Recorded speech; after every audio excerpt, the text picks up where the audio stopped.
host this panel at the end of the Sundance Film Festival, which just wrapped up last evening. And Pat Mitchell, who's leads the board of Sundance, was just sharing with us before we started just the incredible success of the festival. And we're so delighted to that things went so well. And even more so on my side, I was amazed at the stories I heard last night of filmmakers who were making films during the pandemic, which I was very inspired by. So storytellers, even though we get slowed down with the pandemic, storytelling does not stop, and this work does not stop. And it's so important.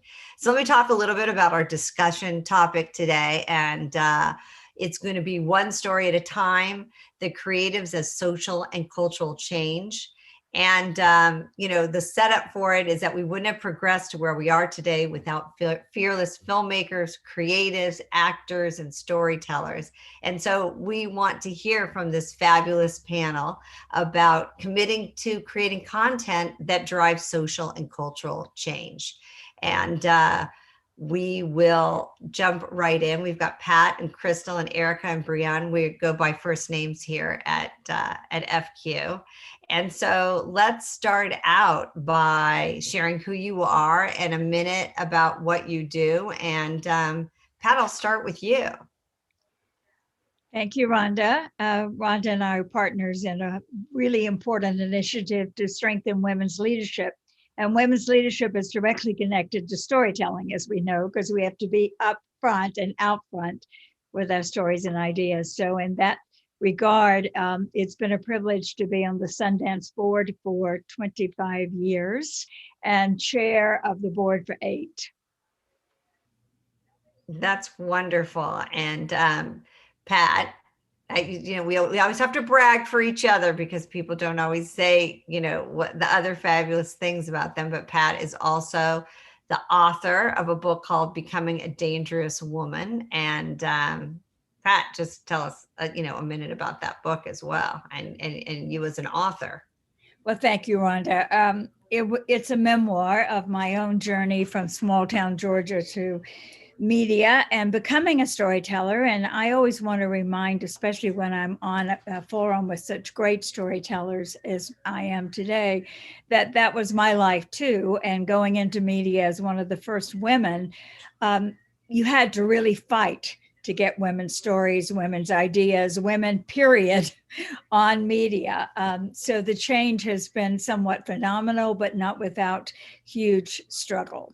And that struggle continues as we look at the progress we've made, but how far we have to go. So in the book, I interviewed a lot of very interesting and diverse women about their own journeys to becoming dangerous, which in our definition is speaking up, standing up, and showing up for one another. Thank you. Thank you.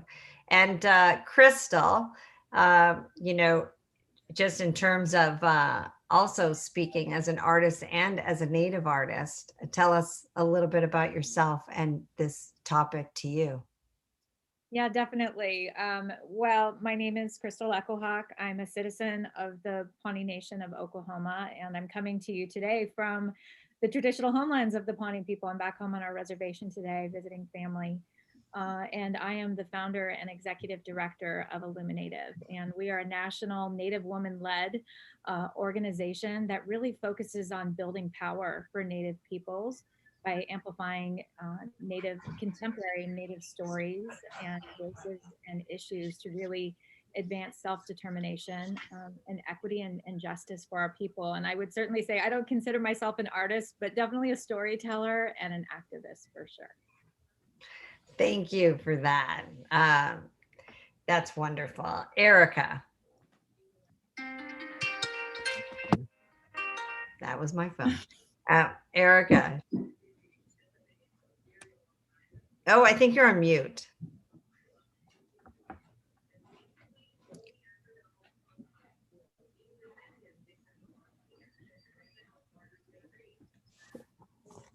Can you hear me? Yes, we can hear you perfect now. Something wrong with those headphones. We'll put those down. Sorry about that. Hello, Swakawego. My name is Erica Tremblay. I am a citizen of the Seneca Cayuga Nation, also from Oklahoma. So, hello, great to see Crystal here. I'm actually zooming in from my ancestral lands on Cayuga Lake up in upstate New York.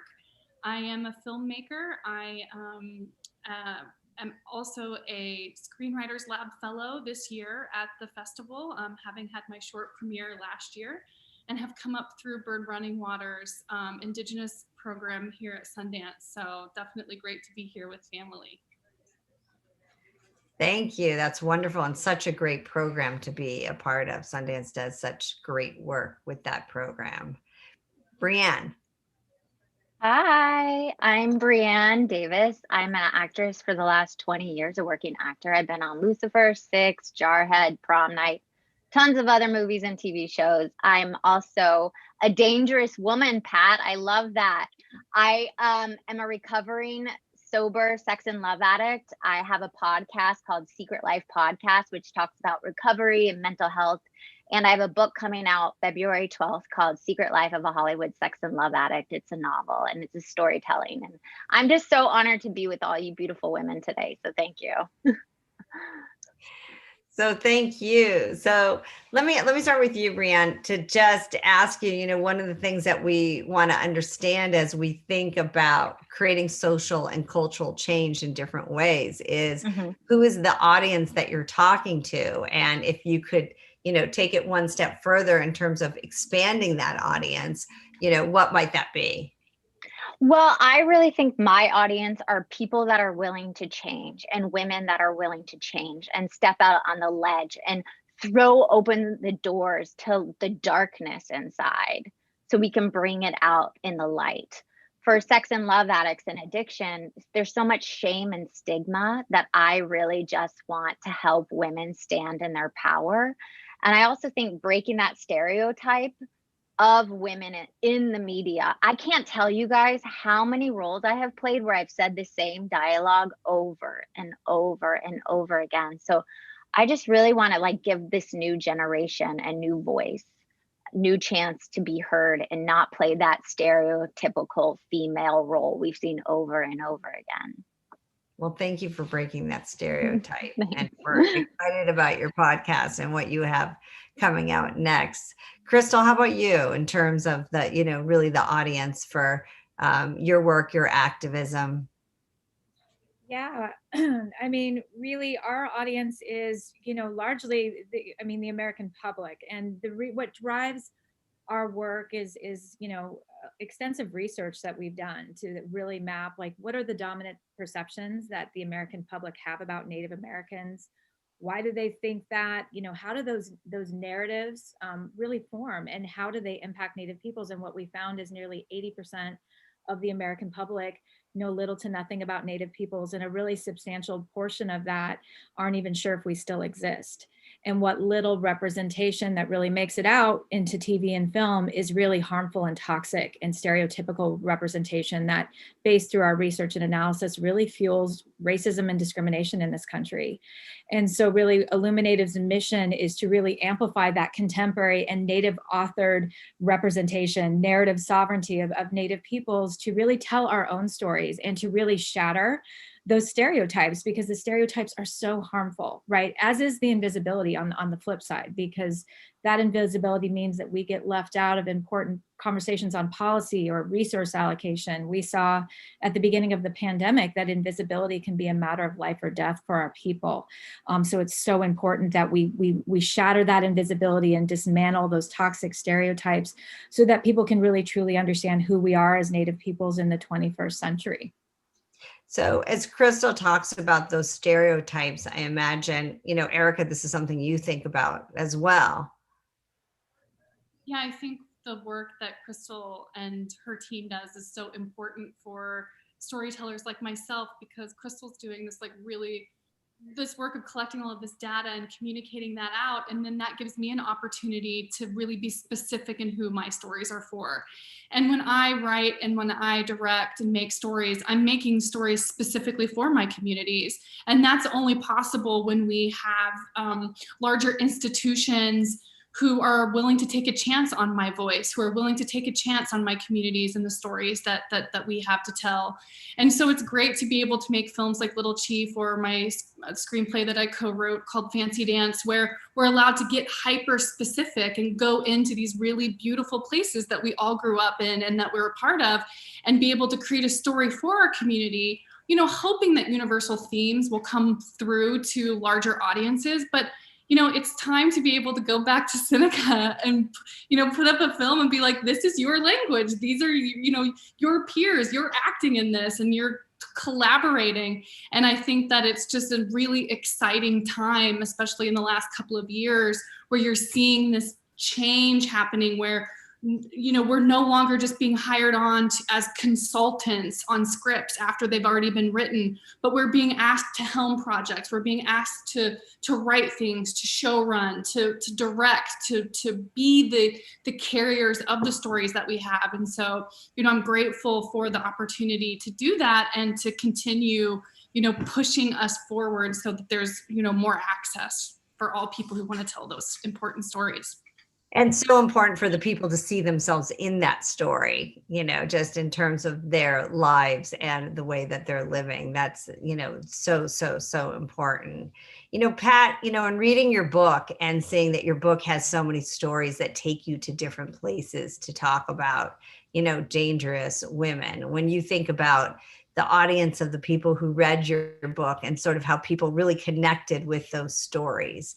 Was there anything that surprised you that came out of that? That, you know, I know just us being together and seeing people lined up to have you sign their book and to wanting to share with you their stories of how they connected to your work. There's really nothing more powerful than the sharing of stories. And stories are our bridges to understanding each other, to unifying divides, and to putting new narratives that are essential into the world. And Ronda, when I'm hearing the progress that these three women represent, that in terms of having more representation, more stories that are authentic, that come from the right authorship and the right spirit, I just have to stop for a moment and celebrate the founding of the Sundance Institute, which was the vision of a great storyteller named Bob Redford, who realized that the one narrative that was being fed out to the public in every form of media was a singular narrative, primarily being made by people who look a lot like me, only male. Primarily. And he wanted to create what Erica just referred to, which is the two essential tools you have to have first: access and opportunity, and then to develop the tools that artists needed who were creating different narratives. So from the very beginning of Sundance 40 years ago, Bob had a native lab.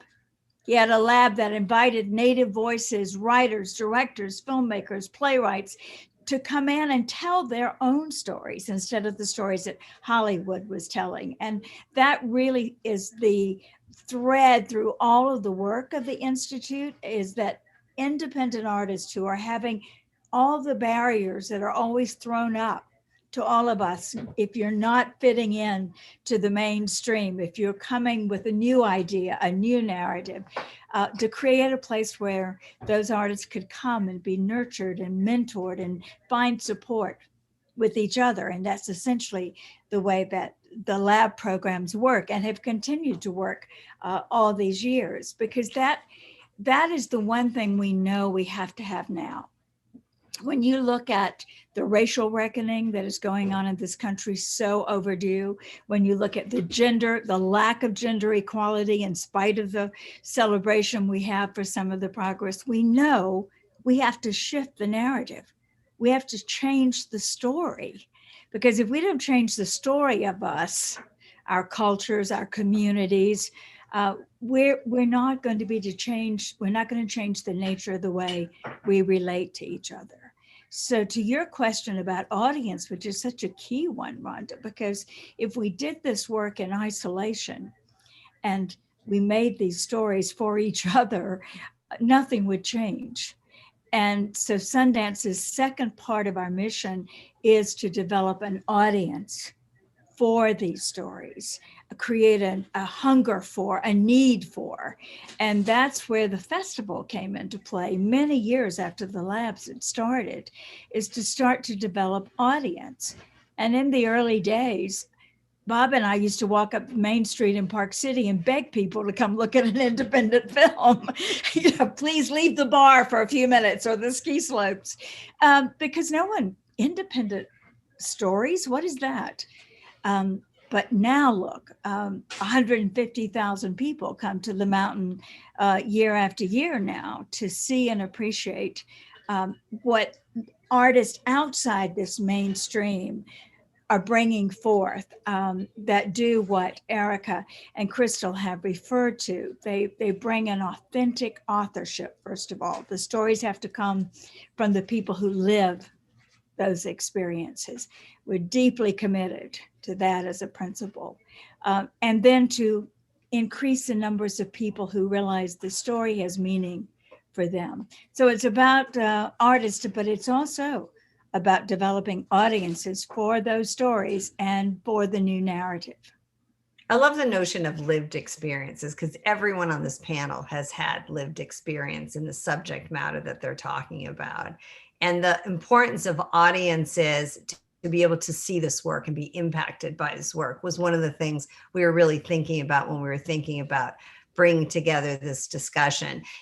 Pat, one of the things that I noticed is just how many different places the Sundance Festival was this year. I mean, I think I was like Arizona, 2 in Houston, saw cars parked in drive-in theaters. Can you just, for us as storytellers who are thinking about impact and activists and artists, can you just share with us your learnings there on that?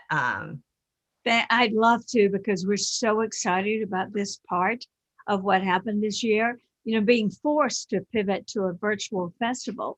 Tabitha Jackson, in her first year as festival director, had to reimagine a festival that didn't happen in person.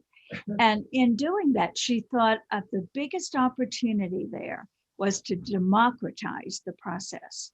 I mean, really, if you don't have the money to fly to Salt Lake City and come to Park City and pay for a place to stay and all the expenses that are involved in attending a festival, the number is always going to be limited. But if you can say, as she did this year, come in and partner with us, and in 30 places around the world, these partnerships were formed with filmmaking organizations, art organizations, who were given a schedule of these films from the festival and essentially said, you make up your own schedule, you sell your own tickets, all the revenue comes back to you. We just require that you adhere to our code of conduct and adhere to the privacy and protective standards for the films. And that has actually been one of the most exciting outcomes, is to see those festivals happening everywhere, and the number of people writing and saying, my first time ever watching independent film and seeing this festival. So she was absolutely right. And that's one of the things we have to, the learning here is it worked. Now the learning for us is how do we create that in whatever hybrid model comes next.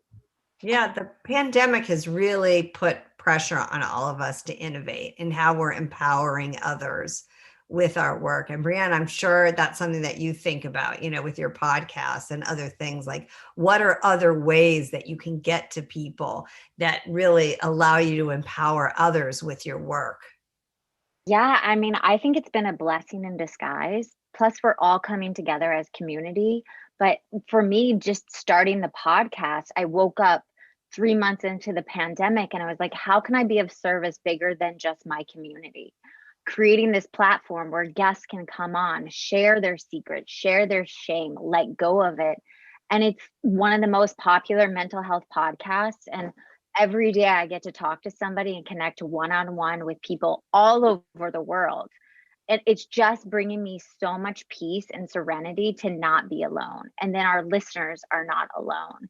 And also, it's just like seeing all these women directors, and you get to hear about all of them and get to participate. I've directed 2 movies myself.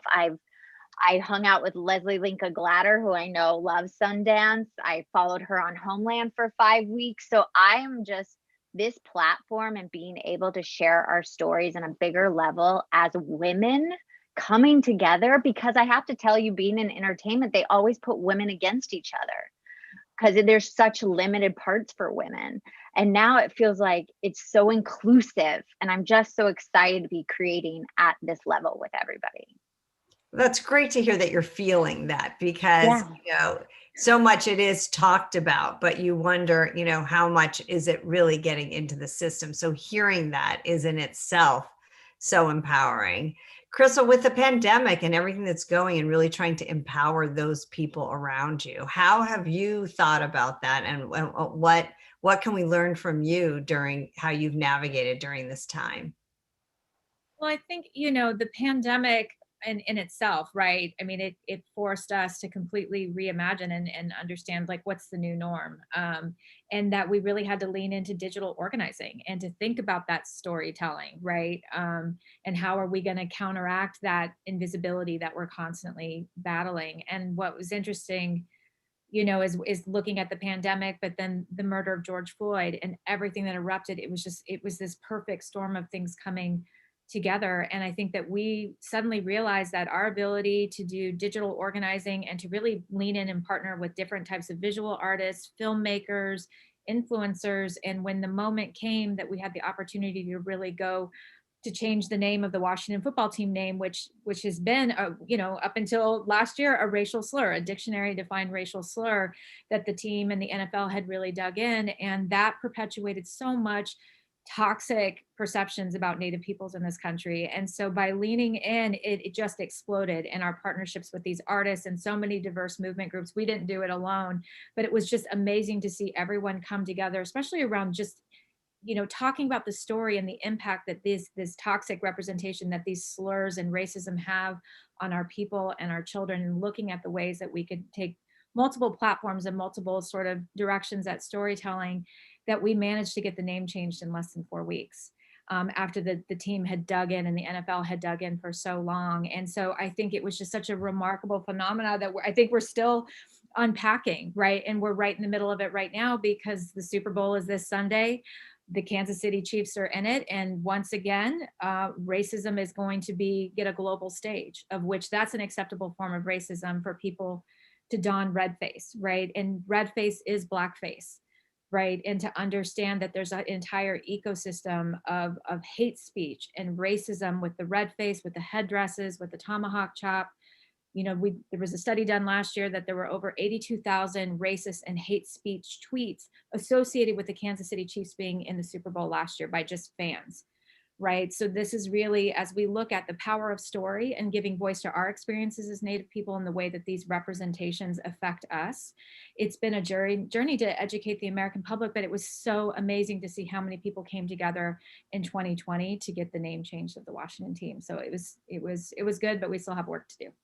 Yes, and that's empowering. And just knowing, as we put this panel out on social media, and our audience of women who will be watching will want to know, how can I be a part of change, knowing that Super Bowl Sunday is coming up? What would you say? How can we support you, stand in solidarity with you, help create change coming up during this time? Well, one, follow us on social media, IllumiNatives, especially on Instagram. But we just put together a short film.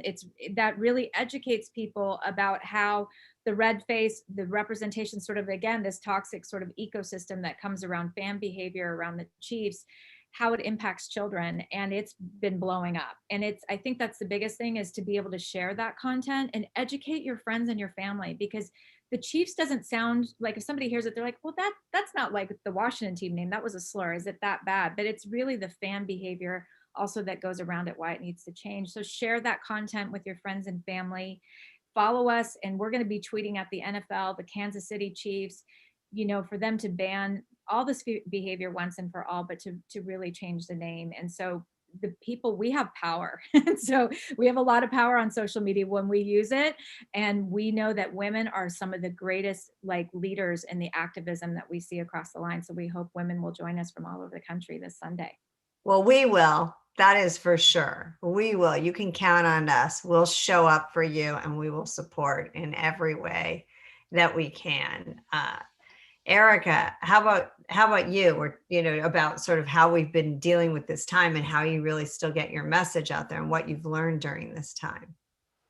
I think for me, it was really, and I still think that we are all in the process of kind of like living this traumatic event. Like it's still happening. It's happening all around us. And I think, especially in an Indian country, I would go online or I would call back home and I would just see the numbers of cases that were happening in my community, in my friends' communities, was really devastating. Like the impact of that much loss is still something that I think that we are all collectively going to have to reckon with when we are able to come up out of this. So I think it's important to state just the mourning and the loss that we've all been living through, and especially in Indian country.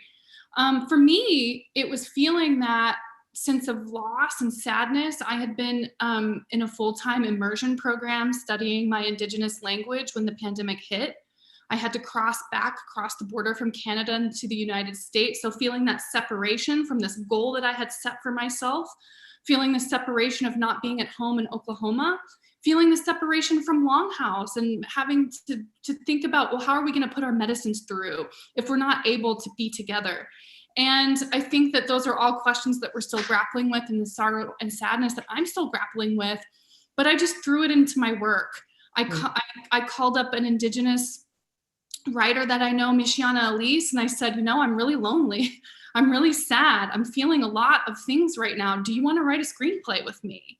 Let's write it and set it in Oklahoma. Let's write it about the strong matriarchs that we miss, that we owe all, of our life to, as we're sitting here grappling with what it means to lose it. And so we threw ourselves in 6 months and just every day connected on Zoom and wrote this film called Fancy Dance. And, we were able to actually work with Crystal's organization. We made the Indigenous Blacklist that was supported through her organization in December.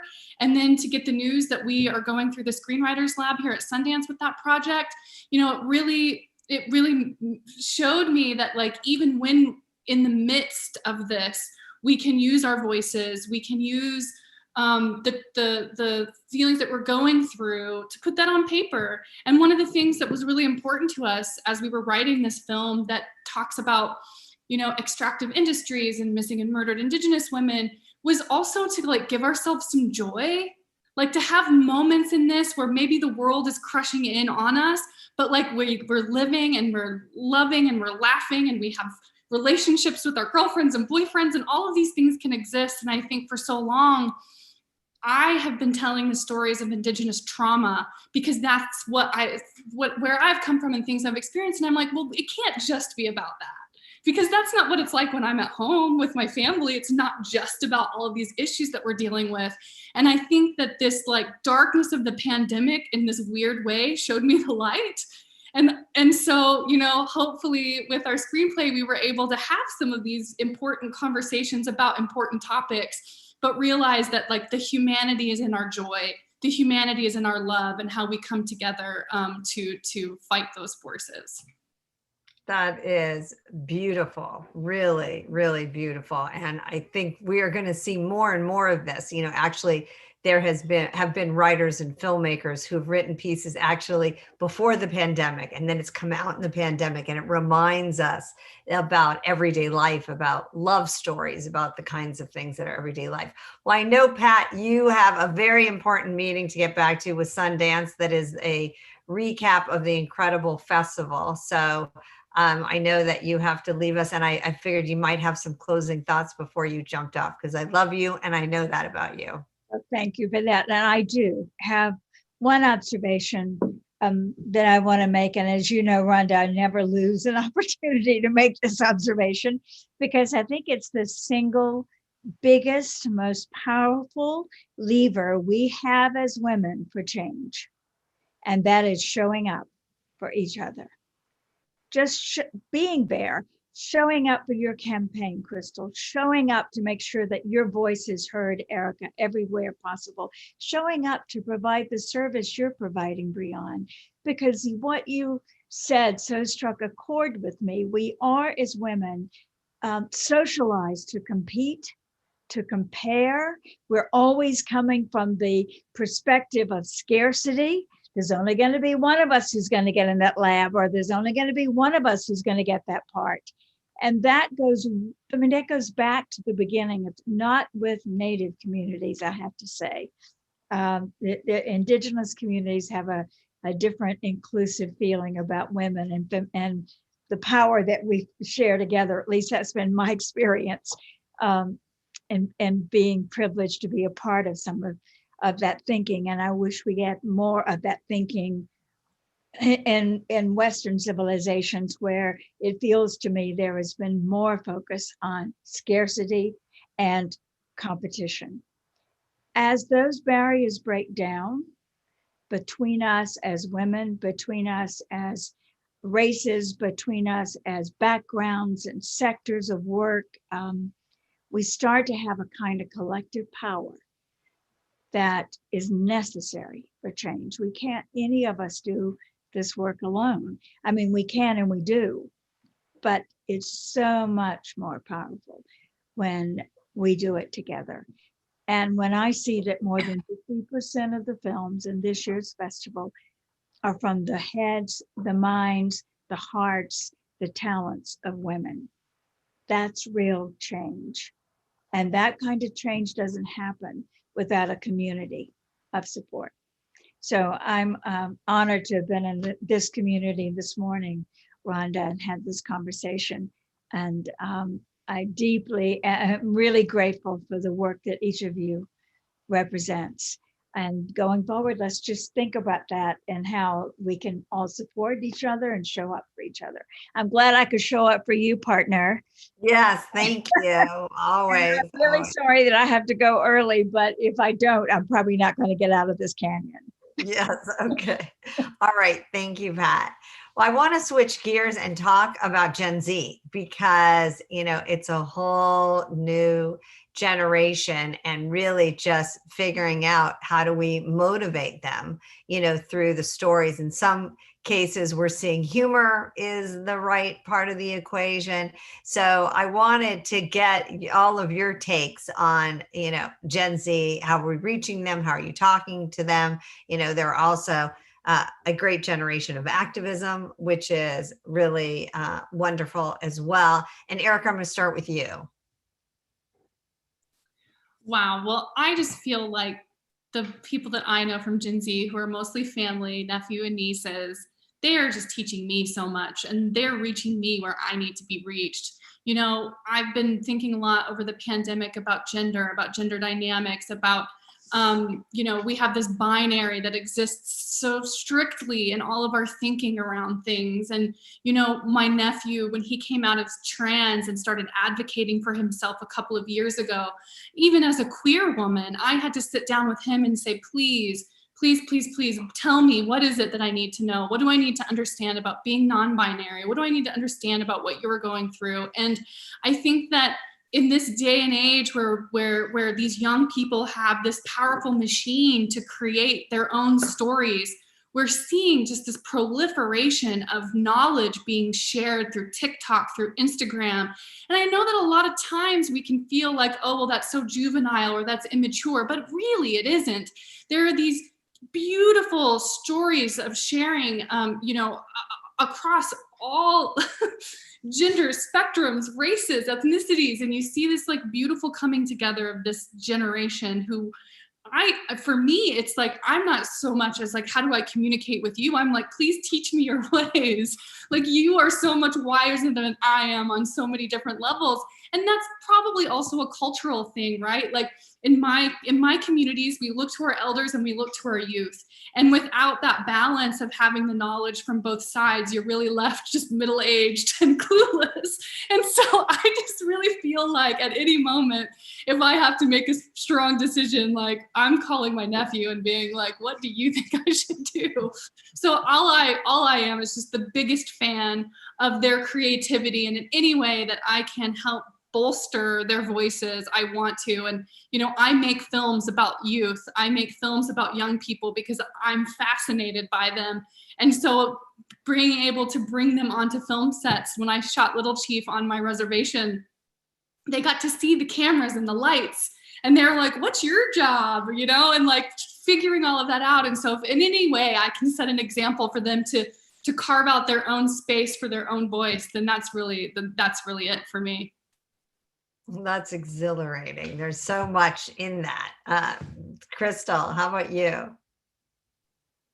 Well, I'm laughing and nodding, Erica. I feel the Yeah, same. I saw you nodding. That's why I thought I'd get, there was a lot of agreement there. Yeah, a lot of agreement for sure. I mean, I think, you know, plus on everything that Erica said. And, you know, I think it also something that Erica said, I think this generation wants joy.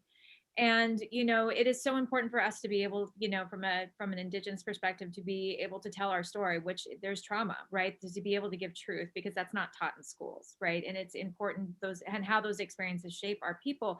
But I also see from this younger generation, they're ready. They want more joy. And I think, you know, and I see that, you know, through the TikTok and just all of this sort of content, they want joy, they want authenticity. Right. And there's a fearlessness, right, that I think that has really inspired me, because I think for my generation, we've had a tendency to be a little bit cautious, right, and had a tendency sometimes not to always speak truth to power in a way that was so direct. We're kind of meandering, you know, in that. And I just see this generation saying, we're done, enough. And I think that we saw that the movement for Black Lives, the largest social movement in history, and how just everyone, diverse generations out there, but of young people who I think really led the charge, saying enough. We can no longer tolerate systemic racism. We can no longer tolerate this level of police violence, and it affects everyone, right? And I think I just see that fearlessness, and just this like charging in that I find so inspiring. And I see it, that's sort of reverberating now as I start to see some of the stories, right, and some of the films and TV shows. And I'm excited because 2021 is going to be a landmark year for Native representation in this country. There's 4 new Native television shows coming out. As Erica mentioned, we had the first ever inaugural Indigenous list, and we had 9 amazing, you know, scripts, you know, TV and feature. And I just think it's really exciting. And I see these younger generations coming up. They're tired of the erasure. They're tired of this, the way that society has been. And I'm really excited to see what the new normal is that we're going to create together. You know, coming out of this pandemic, I think it's ripe with opportunity and innovation. But I think, you know, the younger generation is in part leading the charge for old broads like me to learn a lot from them. Well, I would love if both of you could put in the chat some of these resources, you know, so that our producers can pull them off, and we can put that, you know, in here in terms of ways in which people can get involved, how they can take action, you know, some of the work that, you know, that you're working on, Erica, so they can follow you along there as well. And Brianne, like, it's so, I would be so interested in the topic that you're talking about, how it really is connecting to Gen Z, because in a lot of ways, a lot of what is they've been so formed by media. So I imagine that you've experienced some really interesting things in your work. Yeah, I mean, I love what you both said, Crystal and Erica said. Like, I 100% agree. This generation are like a bunch of badasses willing to put all it out there on TikTok, which I just joined TikTok and I felt like the oldest person. I was like, I don't know what I'm doing on this, but I promised myself to bring this mental awareness, to bring addiction, to talk about being addicted to people. And here's where I have to disagree a little bit. My experience with social media, TikTok, is that it's you think you're connected, but there's causing a disconnection with this generation, is what I'm experiencing. They are so desperate for connection, vulnerability, authenticity.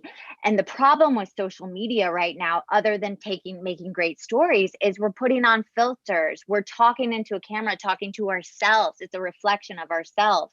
So truly, what I'm getting is a lot of young people reaching out to me. It's suicide rates are up. You know, people are not getting that human connection like we used to. And so my job and what I'm loving right now is being of service to this younger generation, younger women, younger people of all walks of life, and saying, you are not alone. You know, you do not have to get back in that bad relationship. You do not have to take that job if it doesn't make you happy. There's other ways to fill that hole inside of you than always reaching out for validation on social media, the likes. So a part of me loves it. And then as a recovering addict and a recovering validation addict, I'm like, that generation is like screaming out for help. So that's what I'm trying to do. I'm trying to provide with my book. It's really funny and it tells like really dark stories. And I've gotten tons of reviews from young readers saying, oh my God, that is how I'm feeling. Now I know I'm not broken or alone. I just don't have the tools that my parents didn't teach me. And I relied on media to teach me when it wasn't actually teaching me how to be in a committed, intimate relationship with family, friends, lovers, whoever. So yeah, that's my experience. And I think that's interesting. Earlier in the week, during Sundance, I also had a panel and I talked to one of the producers of The Social Dilemma, which I think really takes this on, where what we're saying is if it can be a playful way to move ideas forward, but when you become the product, which is basically what Social Dilemma is setting up, and I would assume, you know, that's a lot of what you're talking about when you are being targeted and sucked into the system in a way that creates you to be addicted, that in itself, it's very difficult to get out of that loop. And, you know, another example of how a film, I know a lot of people who are showing their younger kids these films, you know, at The Social Dilemma, so that they can understand we don't want people to be the product, but we want the medium to be a really powerful message. And if we can separate those two, that there is an opportunity to engage, which I think is really, you know, important. Well, I know we have a couple more minutes here, and we've talked a lot about actions we want people to take. And again, you know, we're really a convener of helping people to understand where they can go and what they can do. And I want, you know, each of you to share, you know, in terms of an action for those people who are watching, that can be an action of activism. It can also be an action of passion, you know, tapping into your passion. And again, I'm going to start with you, Erica, to share with us sort of your closing thoughts, the inspiration or action that Sure. I just, you know, through this pandemic and even prior to that, I think we're just living in such a climate of I don't know, it feels rough out there. It feels real rough out there. And I've just been trying really hard to lean into empathy. And I'm not even saying like the get along empathy where you have to reach across the aisle, because that's not what I'm talking about. I'm talking about empathy for yourself, empathy for those who are close to you, empathy for those who you might not understand what they're going through. And I feel like I'm having that conversation a lot with myself, and I'm hoping that it impacts the work that I do and that it impacts the relationships that I have with those folks around me. And I just feel like we could just be, you know, kind to ourselves. Like first, start there. Like I'm not even worried. Don't worry about your crazy uncle that doesn't share your politics. You don't have to like him. That's not what I'm talking about. I'm talking about the kind of empathy that you need to have for yourself and those that are close to you, and just being kind to those around you. That's all I got. That's good. Self-love is a good one. That's always one to focus on. Brianne. Yeah, Erica, I love that. I'm all about self-love. That is the number one thing that when you're dealing with addiction or mental illness, the number one thing is having that self-love. And that's what I teach through the book. Secret Life of a Hollywood Sex and Love Addict, that it's finding the self-love. It's not finding the perfect soulmate. So I guess what my final words is, if you are struggling creatively, just put it all out there, write it down. I never wanted to write a book. I was an actor. I just wanted people to feed me my dialogue. And my husband was like, you are a writer. And I wrote it in 45 days. It was something bigger than me. So if you're having these feelings, write it down, write a script, just put it on the paper. There's something about sharing it with the world that the shame and it evaporates, and you get to connect now with other people, and you're just not isolated, especially during this very scary, we don't know what's going to happen, how long this is going to be. So just put it on paper, go out and shoot it, just keep creating, because that is the one thing I have to tell you that has gotten me through this last year is create, and then just let it go and turn it over to something bigger. So that, I guess, is my final thought. No, create to something bigger is in itself. I love the idea of writing it down, like just put your words on a piece of paper. I think that's very powerful. Crystal. Yeah, I think about a core value that a lot of tribes, have, and it's the notion that we are all related.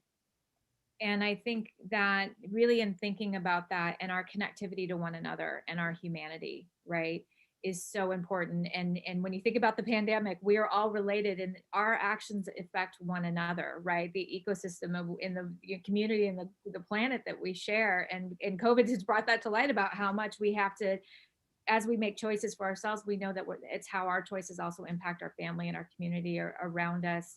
But I think even a time when we're so politically divided in this country, right? And just to take that step back and to really see our humanity and to really think about what does that mean that we're all related, and to just, to come down off the vitriol, right? And to come down off of the divide and to really begin to think about that and to find that humanity. And I say, and also I think the power that we have as women, I think that is something I really take more than ever from 2020. About the power of women in community and how that was a lifeline for me, even on Zoom, to be in a circle of women, Native women. But I had such a beautiful experience working on the election where I got the opportunity to work with a lot of women from all walks of life from all over the country. And it was so powerful to see the way that women mobilize the vote, that we're doing things in their community. When sometimes the government or others have failed us, we step up and we take care of each other. So I think really that notion of we are all related, and let's reconnect with our sense of humanity and seeing the humanity in one another. Thank you. Thank you. Thank you. Thank you to Crystal, to Erica, to Brianne, to Pat, where we really talked about one story at a time. We learned so much wisdom in sisterhood. So important to show up for each other. We are here for you and looking forward to continue sharing with our audience how they can further follow all of your work and be supportive. And with that, I just thank you all for the gratitude of your time. Such a pleasure to get to know all of you, and looking forward to another conversation.